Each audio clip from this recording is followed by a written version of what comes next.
大家好，我是小懒。今天啊，咱们不说别的啊，就聊一件这两天让所有中国人心里都堵得慌，甚至有点后背发凉的事儿。这事儿啊，发生在咱们的邻国日本，一个很多人印象里干净、礼貌、安全的地方。时间呢是2025年的7月31号上午9点，地点啊就是东京千代田区。两个中国大男人啊正走在路上，突然之间啊，一辆挂着大阪车牌的汽车疾驰而来，车上冲下来4个日本年轻人，手里攥着什么铁棍啊，二话不说啊，对着咱们的2个同胞的脑袋就猛砸呀！没有警告，没有争吵，更不是抢钱，这就是纯粹的野兽般的暴力。等咱们这个同胞满头是血，重伤倒地之后啊，这4个人迅速跳上车，一溜烟就跑了。整个过程啊，快、狠、准。这事一出来啊，瞬间就在全世界的华人圈里炸了锅。为什么呀？因为它发生的时机，它的手法都太不寻常了。中方的反应啊也是非常快啊，直接把这个事儿就定性为日本社会排外情绪的集中体现，向这个日本提出了严正的交涉。今天啊，咱们就来好好聊聊这冰冷的铁棍背后啊，它到底藏着些什么。这绝不仅仅是一起治安案件那么简单啊！咱们先来分析一下这个案子本身。这个日本警方调查说，受害者和那几个行凶的日本人啊，素不相识，无冤无仇，整个袭击过程从头到尾啊零交流，一句话都没说，并且啊，他们没有抢钱包，也没有抢手机。那大家想想哦，这是什么情况？如果是图财，那他会抢劫啊；如果是有口角，他会争吵。什么都没有，上来呀就是下死手，打完就走，这说明什么？这说明这不是普通的街头纠纷啊！可能很多朋友都会觉得不可思议啊，这事可是发生在东京啊，光天化日之下。这日本不是号称世界上最安全的国家之一吗？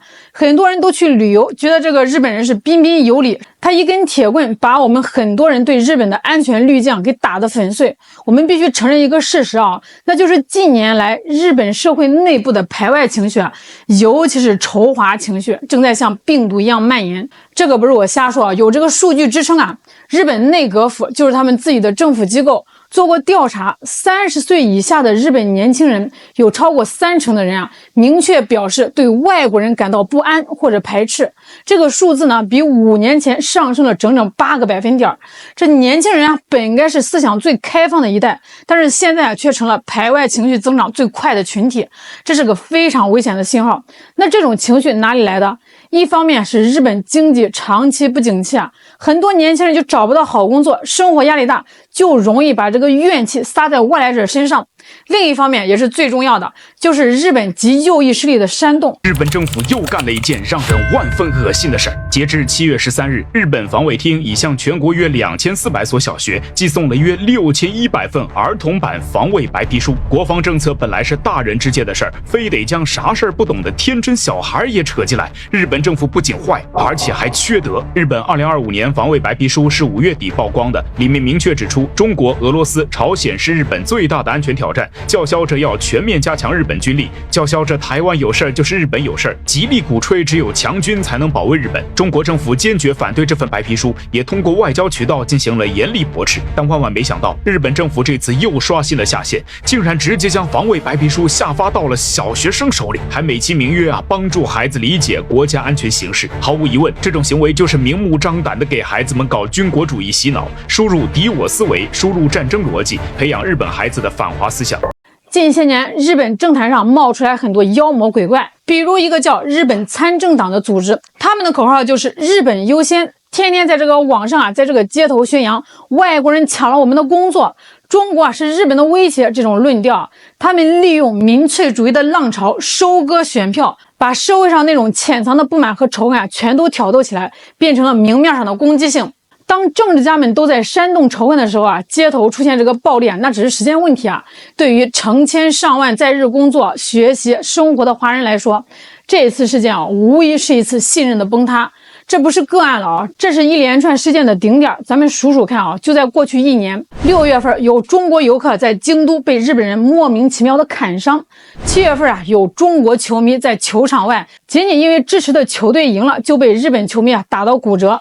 然后就是这次7月31号，暴力直接升级成了赤裸裸带有政治意味的定点袭击。这不是简单的治安事件啊，这是一种社会排异反应。这就像一个人的免疫系统出了问题，开始攻击自己身体里的正常细胞一样。当一个社会开始把某个特定族群视为病毒，那么针对这个族群的暴力在某些人看来就成了杀毒。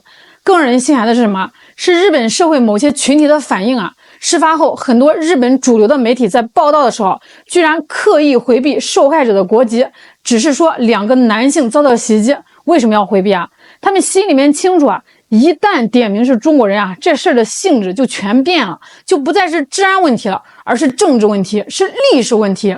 他们在装傻，在和稀泥。而在这个社交媒体上，那些匿名的角落里更是充满了恶臭。居然有大量的日本网民留言说，打得好，干得漂亮，这是天珠。你看看这就是礼貌社会的另一面。当一个社会对这种针对无辜者的血腥暴力都能拍手叫好的时候，说明这个社会的道德根基已经出现了巨大的裂缝。如果你觉得这还不够那我再给大家讲讲另一件事，你就能明白这根铁棍和网络上的键盘其实是同一种武器。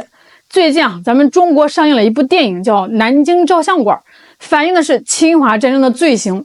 这片子一出来日本舆论马上就炸了，各种恶评抹黑，甚至有大批的日本网友在网上叫嚣，说南京大屠杀根本不存在。那现在咱们把这个逻辑链条串起来，他们在网上用这个键盘和举报，试图让揭露他们罪行的电影消失。他们的潜台词是：你们中国人不许提历史，不许拍电影揭我们的伤疤，否则我就让你们付出血的代价。这才是这次事件最可怕的地方，它标志着日本极右翼的行动已经从线上的言论攻击彻底演变成了线下的有组织的物理攻击。